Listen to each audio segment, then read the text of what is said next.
Well, Hurricane Irma is a big test for FEMA's ability to handle two major disasters at the same time. Irma is hitting Florida as the agency deals with the aftermath of Hurricane Harvey in Texas and southwest Louisiana. But officials are confident they are ready. Garrett Tinney is live at FEMA headquarters in Washington with Acting Secretary of Homeland Security, Elaine Duke. Garrett. Well, Arthel, officials have been telling us throughout the day that this storm is very different than what we saw in Hurricane Harvey, and it will create its own set of unique challenges for the government in how they respond. Secretary Duke, thank you for being here. I know you've been busy meeting with your team all day. What is it that you are most concerned about right now? What we're most concerned about is the winds. We hope people have heeded their officials' warnings to evacuate or to shelter in place, but these winds are going to be tremendous. It is a catastrophic hurricane, and we expect it to rise again to Category 4 as it goes through Florida.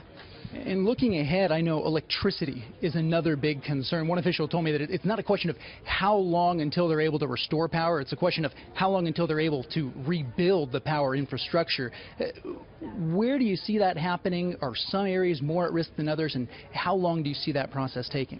That's what we're expecting. We were talking to the energy providers last night, and they expect over 5 million customers to be without a power. And so, again, it's not going to be just restringing lines. It may be rebuilding power systems, and that will take time to get the supplies into the area and do the rebuilding. And I know it's kind of a domino effect that you get when you lose power, because hospitals and police officers, their stations, they're able to run on generators. That gas can last a few days, and after that, they need more gas, but you can't get gas if you don't have the electricity to pump it. That's quite the undertaking you have there. How do you go about ensuring that those areas can get the gas and the electricity that they need to continue functioning? Well, we stand by to help the governor as Governor Scott requests in many of those areas. So we have Coast Guard plane and helicopters standing by for search and rescue. We have reserve fuels on the military bases in Florida. We have meals, water, those type of things. So we have pre-staged things, including fuel. It's just going to be a matter of when the storm lets us get to them.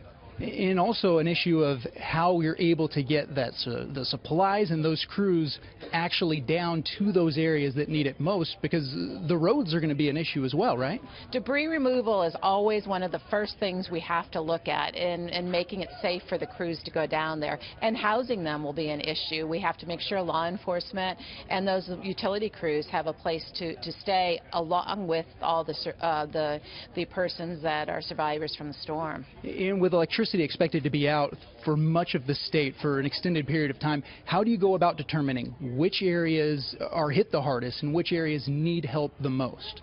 We follow the direction of Governor Scott. The federal assistance is always in support of the state. They know their states best. They work with their regional commanders and search and rescue people, as well as their public works people, and we just go and continue to respond to them. And at this point, are you essentially in a wait-and-see position, waiting for this storm to work its way through to see what's next for you to do? There are forecasts, and we can predict some things. For instance, the eastern part of the state, the way the winds go, we'll have a lot of winds. We know that, but we do have to wait. We'll know once it goes through the Keys, then we will know with the mainland of Florida a lot more about how it's going to go, but that's first. And over the next 24 hours, what are you going to be watching as the storm progresses? We're going to be looking at the Florida Keys.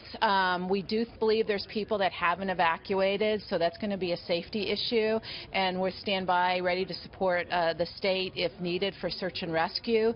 And then again, as it goes through the state, being prepared, our first thing is always search and rescue of persons that are in the area. Well, Secretary, really appreciate your time. I know thoughts and prayers of everyone are with you, your team, and of course those folks there in Florida. Thank you. Arthel? Garrett Tinney, thank you very much.